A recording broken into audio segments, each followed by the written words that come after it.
kabla ya kuanza kipindi chetu, ningependa Farida ajiintroduce. Utakuwa ukijiintroduce kila mara, ndio kama mtu haja kuona labda, ama kuna new audience wakuzoee wakuone. So tuelezee, tuambie jina lako, what you do. Today you're telling us what you do, and then ndio uanze sasa kutuambia kile utafunza leo. Kwa majina ni Farida Cheng, student at Kenya Institute of Development Studies, and I'm doing catering and accommodation. Amesema anafanya catering and accommodation. Atatuelezea zaidi what accommodation means, kwa sababu we are familiar with catering, lakini accommodation in hospitality hatujui what. Accommodation in hospitality, this simply means how the services you do in a hotel. What services do you provide? Housekeeping, laundry, room service, etc. There are so many. Now that's what we call accommodation. Yes. I guess it's a very wide topic, and tutakuja bado tutaongelea juu ya hiyo maneno hiyo ya accommodation. Kwa hivyo tupeleke na rada, tupeleke na nini. So today I'm going to teach you on differences between spices and herbs, because there are those who cook and they don't know and they have zero idea what they use. So herbs and spices, these are two different things. Despite, yes, they flavor the food, they make the food tasty, they change the color and the appearance of the food, but what are the differences between these two things that we use in the kitchen? Most of the time, where do we get spices from? You buy them from the supermarket, you buy them from that people normally sell outside, things like rose. So I'm going to mention some few the types of herbs that we have. Though there are so many, but I'll mention what the mind can remember. So in herbs, what do we have? We have cinnamon, we have the rosemary, we have thyme, we have lemongrass, we have basil, we have, oh my god, there's so many. Yeah. Umesema lemongrass, cinnamon, thyme. Thyme. There's rosemary, there's thyme, there's basil, there's oregano, etc. There's so many. Yeah. For spice, for cinnamon, there are those who say cinnamon comes in two forms. You can get it in powder form, ama sticks zenyewe. Yeah. Cinnamon actually is a good spice for those who love using cinnamon. But if you are baking, for those who mostly use cinnamon in baking, you'll use it in powder form, because the sticks you can hardly you can hardly break, but you can, if you can pound, you can. But for me, sometimes I can eat them. Yeah, for me, if you're a person who's normally have bad breath, the best whatever for you is cinnamon. You can use cinnamon. It gives you, yes, itakuwa kali kidogo, but there's like a sweetish taste it leaves you. Yeah, for those who, you can use it to make tea. For those who love putting cinnamon spices in tea, you can use cloves. You can use black pepper. Now, what I'm mentioning, it's a mixture of herbs and spices that are a little bit mixed. But for spices, we have turmeric, we have mixed herbs. There's coriander. Coriander is Dania Jera. For those who know what Dania Jera is, that's coriander now. There's cumin. There's what else? There's turmeric. There's pilau masala, there's chicken masala, beef, etc. I can mention pakata zingine nishasahau. Paprika, the Spanish paprika comes there are two types of paprika. There's Spanish and there's paprika ile tu yenyewe. Okay, paprika is not that harsh. Spanish paprika has a good taste, it has a good color. Ni vile tu just a little bit of, maybe not the ingredients they use, but it makes the food, it's very nice, and it's a good spice to use. So if I was use it for marination, Trust you me. You'll love it. Yeah, but sometimes they're hard to get. They're sometimes mostly hard to get. But if you're a good shopper, you should be able to identify it. Now, how do we identify it? Is it written on the when packaged, ama iko tu hapo kama paprika? No, actually it's labeled. They're normally labeled. Yeah, you can never miss. So I've mentioned most but a few. So for the turmeric can get, it looks like ginger. Yeah.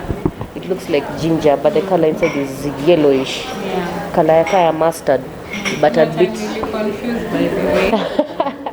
But it's very good. That turmeric also, in a way, inakaa kama ginger. Yeah.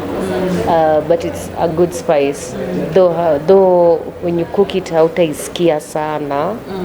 Yeah, it will give you the color. Okay, unless we pick it. If you depend on what you're cooking, unless you put a lenda in your food doko. But it's very good. But you can get them kwa soko where they sell vitungus, gingers. You can never miss. If you're a person who shops well for groceries, you're always a hatter. Yeah. As for the spices, because people sometimes prefer to buy local spices than the branded ones. But for the local spices, you can get them from their way. So you can find like from 100 bob to 50, depending on what spice you're getting. But all of them, they still serve the same purpose. But mostly, when I go to supermarkets, I mostly see people kwa line ya spices. Yeah, I'm very observant. I see people shop for spices. Mwingine roiko, atanunua soy sauce, atanunua nini. You see, all of that, depending on what he or she is cooking. Utakuta labda zingine zikakwa, or maybe a different meal ya hiyo siku. Mwingine atatumia hii tabaki, atatumia this, all that. But as much as we use these spices, we also learn how to take care of our health when using them. Yeah, that is where I was coming to. Kwa sababu sasa unakuta watu wengi in fact most of us don't know the difference between spices and herbs. Sasa unakuta mtu anasema herbs ni spices na huyu mwingine anasema spices ni herbs. Alafu there's this notion that spices are not healthy good for our health. Umeona? Kwa sababu some people wanakuwa wako na ulcers. Alafu wanasema wakikula chakula iko na spices wanaanza kuumwa nini. Ebu tuelimishe. Okay, for herbs come from small shrubs or bushes.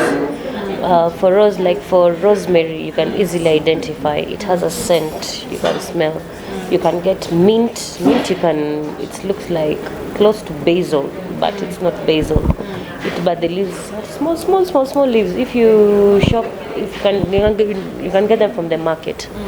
When you wamezifunga in bundles vizuri, that's mint, and it smells. It has a scent you can easily identify. Now these herbs mostly come from plants or small shrubs or bushes or barks of trees. From barks of trees you can get things like cinnamon. Yeah, depending where they come from. For spices actually it's the way how they've been made, and how they've been produced from the factory. Because maybe you'll find they've used some are natural. So you'll find some are they've used food color. They've used so many combinations. But exactly. So remember, when you're cooking, spices, most of them have salt.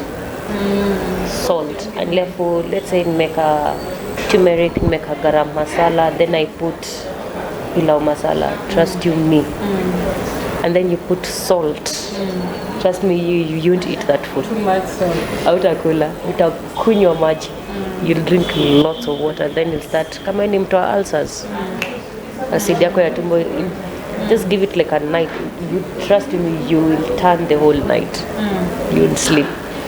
Because it's affecting the tummy. And the tummy there are two acids from the kwa tummy. there's the hydrochloric acid and there's the gastric acid. So once the hydrochloric acid reacts, it forms sores at the walls of the stomach. So those sores form ulcers, is what you normally call ulcers. And yes, it's treatable, but you also have to sort of care when the doctor is advising you, use less food that has spices. Exactly. So, but once you're on medication, you also watch out from the foods you eat. Don't just eat for the sake of eating, and also just for the food is good. You can find some of these spices that are, if you come into a heartburn, utasikia heartburn, that means that's the enemy from the liver. There's the pancreatic, the pancreatic side from the liver. The pancreas releases there's a juice it releases. So once ikipanda hivi juu chini, you feel a burning sensation. That's what mostly what spices is caused, depending, because all this is part of your health. As much as you like using spices, minimize them also. Yeah, because spices, yes, it at times when food preservatives and whatnot, but also minimize them as much as possible so that you can able to stay healthy. Kama ni chumvi or some of those spices, just do a sprinkle, do a dash. Or if kama uko na mtu mwenye akulange spices home, just make it minimal. Lakini kama hata kama kisema food haina chumvi, wewe mletee tu salt shaker. Kama ni white pepper, wewe mweke tu hapo atajisort. Yeah. Lakini mara mingi watu wanasema ile chumvi ya kuwekwa juu si healthy. Unaweza kutuambia je, ile chumvi ya kuongezea juu? Tuseme kama chakula haijatosha chumvi, ile chumvi ya kuongezea juu. Some of us use a lot of salt. So unakuta kuna watu husema actually imesemwa mara mingi, grow up nikisikia hiyo salt ya kuongezewa juu si healthy. So the salts come in different forms. There's rock salt, there's magadi, etc. But these small products that come from salt, as much as we use these products, natural, just use chumvi ya kawaida. If you can salt, sand salt, that's enough. Unless you've added liquid kwa maji, that means you leave it to simmer as much as possible.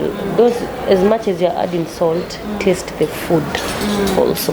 Because labda unaweza kuwa mtu anafanya kuangalia chakula aliongeza chumvi, and also learn to ask kama mwenye amepika if the food has salt, ama mwambie taste. Akiona ni sawa, then don't add salt. But if there's need, then do so. But for those who normally use a lot of salt, what I can advise you is watch out very well. Because umesikia story na contraband. These things are there. Sugar, salt, etc. There are so many. For those who utakuta maybe that salt is not healthy, ama labda you'll start having health complications. Hata labda ile kwa mercury. Ulikuta labda ile kwa there's so many chemicals in zile kwa. You start having maybe shida ya cough, you start having heartburns day in day out. There's some small problems you'll start having. You'll start it might cause you to start vomiting, all that. Maybe so when you unaenda kufanywa test, daktari anakuambia maybe it was caused by this, but after this find a substance that was ilikuwa kwa damu yako through the food. Maybe it could be salt. Utasikia maybe they found salt, they found this, all that. Zote zenye daktari amekufanyia. As much as you use these things, minimize very well. Minimize kabisa, especially watu wa chumvi. There's for those who, what I can tell you is avoid using a lot of salt. Itavimba huku. Call it goiter. I have had experiences yenye nikiweka chumvi mingi kwa chakula, immediately naweka kwa mdomo nasikia kama nafura huku. kuju kwa mdomo kuju. Inanichoma kabisa. Sasa sijui kama hiyo ni salt halali ama ni nini inaendelea hapo, kwa sababu najua Kenya siku hizi tunaogopa kwa sababu hata ujui nini fake, nini iko original. Alafu najua tena chumvi ya siku hizi ni kama haishiki. So you keep on adding and adding and adding. Yeah, so much products that we use zimekuwa contraband, but what usizoe chumvi sana. Kama when if you're a person who normally lacks iron kwa mwili, there are foods that can reach you with iron, there are foods that can build you, there are foods that can destroy your body as much as possible. Kama wewe ni mtu wa junk, my friend, najua kuna kangana siku za kula junk, kachipo, burger, nini. That is sometimes when you are just kudishi. Yes, you can do that, but don't do it daily. Isikwe daily to Monday to Friday to Sunday, Monday to Friday to Sunday. So Monday, if you have the best thing you can do, just tengeneza tu timetable home. Jioni breakfast, lunch. Kama if you're not kama ni mtu akwendanga home to eat lunch. Sema tu maybe labda kama kuna food ilibaki warm, jisort na your lunch. If you're a person who carries, make sure you warm food yako, but usiwahi kula food baridi. Food baridi si poa because kuna madhara yake. You'll find maybe especially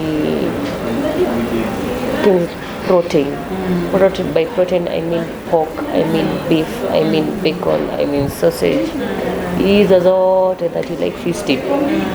Be very careful what you eat because I can give an experience of mine kidogo. Nilipatanga blood poisoning and that was very bad because it's something I ate na ili trigger.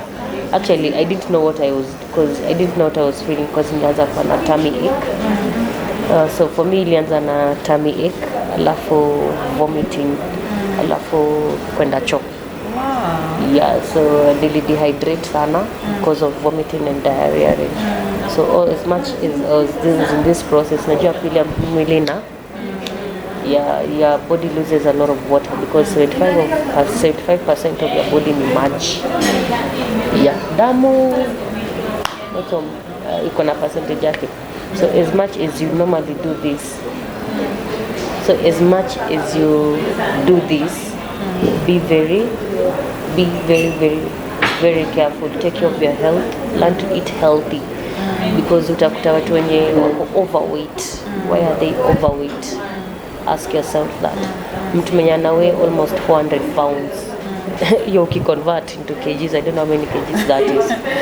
Yeah, I've seen documentaries on how people on health digest with vile wazungu unakuta mtu you can't always tell difference ya fingers zake na hapa.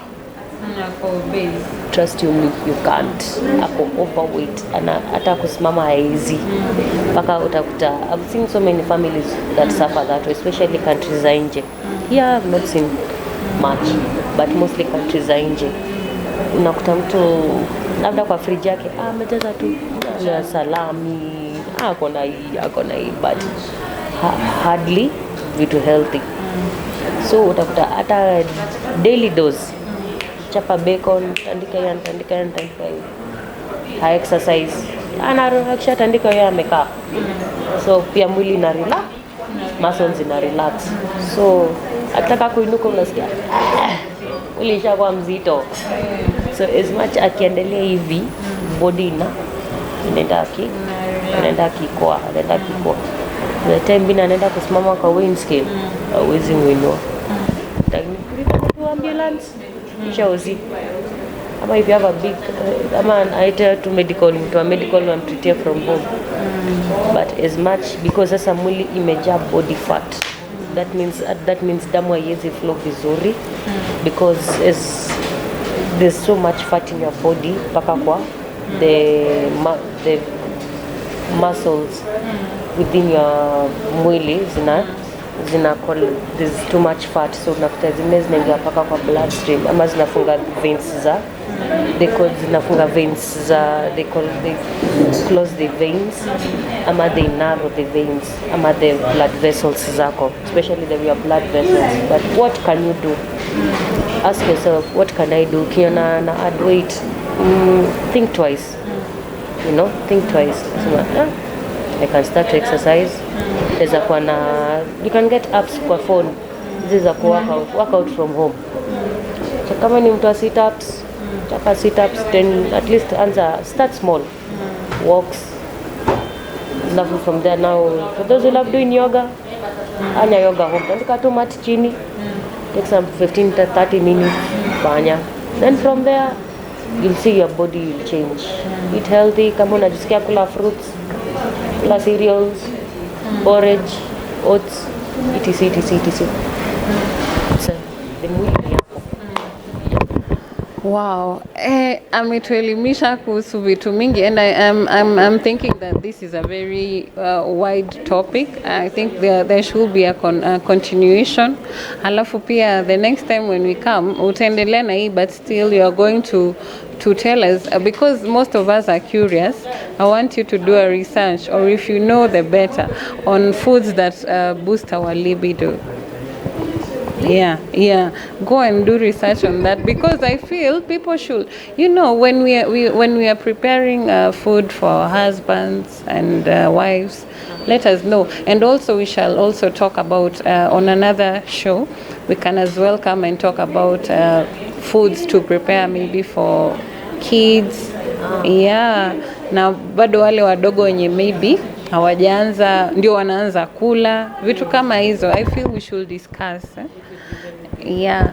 I can give something short. Okay. For the different categories of foods that we have. We have protein, we have carbohydrate, we have vitamins, we have minerals.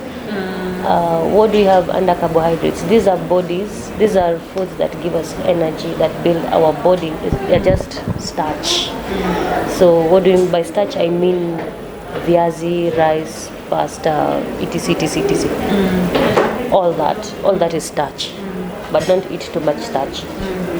Have starch with maybe beans, vegetables, kama red cabbage, coleslaw salad. Enjoy yourself, but you see, exceed. Alafu, learn to have a balanced diet on your plate. Kama sahani yako ndo hii, what can you have in your plate? Nezeka hapa juu starch. Just serve nicely. Starch rice kidogo hapo, vegetable kidogo hapo, protein kidogo hapo. Maybe stew or something, whatever you have there. A fruit. But you can have fruit either before or after. Vile unafeel. Enjoy yourself.